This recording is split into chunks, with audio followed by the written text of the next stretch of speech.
soir d'un beau matin, où j'arrive à l'école de commerce, tranquillement. Je me balade comme ça, et là, je croise un gars, un peu spécial, vêtu d'un sweat bleu, une capuche orange. Il m'accoste et il m'harcèle de questions. Il me dit « Oh, tu sais, Juliette, j'ai un projet, c'est un concours d'éloquence et il faut absolument que tu participes. » De là, j'avais pas forcément envie d'y participer à ce concours, je vous l'avoue. Mais il m'a vraiment harcelé et puis il nous a réussi à nous motiver, moi et un ami qui n'est pas là. Donc je me retrouve seule à faire ce concours. Cet ami est Alix, si vous ne l'avez pas remarqué. Et c'est ainsi que j'ai fini ici et j'ai choisi mon sujet peut-être un peu tard et je suis tombée donc sur le mariage, est-ce la première cause de divorce? Donc je me suis dit que j'allais faire avec. Et donc voilà, donc je vais vous parler de ce sujet tout à fait passionnant, n'est-ce pas? Et n'affirmer que le mariage soit la principale cause de divorce, c'est pas la énième provocation de monsieur Oscar Wilde. Notre cher et tendre Oscar, qui est si ambigu, si paradoxal, il serait aujourd'hui surpris de constater que 45% des mariages finissent par un divorce. Bon. Mais bon, Oscar aujourd'hui, il serait sûrement ravi de voir que le mariage, il est pour tous, et peut-être qu'il aurait changé d'avis s'il l'avait su un peu plus tôt. Il a précisé dans son propos, une autre citation, « On devrait toujours être amoureux, c'est d'ailleurs la raison pour laquelle on ne devrait jamais se marier. » Est-ce de là à dire que le mariage est une entrave à la liberté de l'amour, ou du moins à la force de vivre? Donc le mariage, ça met vraiment l'amour dans l'échec?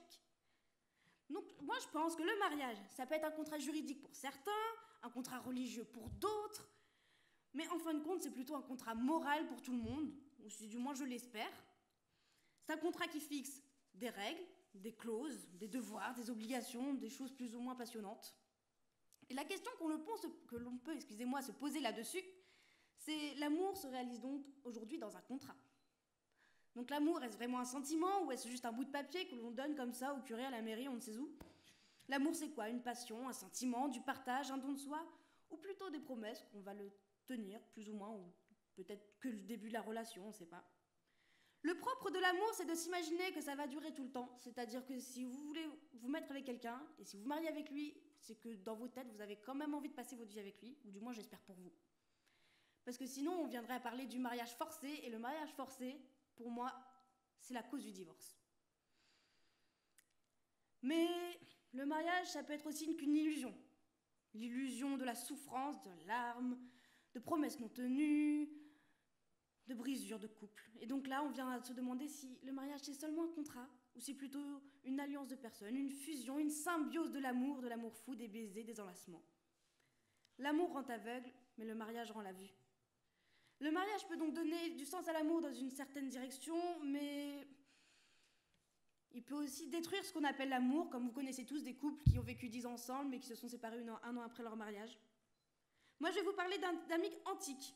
Vous connaissez le mythe de l'homme sphère? Je doute que non. Dans ce mythe, nous racontons que dans l'Antiquité, l'homme était une sphère, une grosse sphère. Et Zeus, un fameux dieu grec, que tout le monde connaît, j'espère pour vous, il a coupé cette sphère en deux, et depuis, la sphère recherche une autre sphère, ce qu'on appelle sa moitié. Selon moi, le mariage n'est pas la première cause de divorce. La première cause de divorce, c'est de ne pas avoir trouvé sa moitié.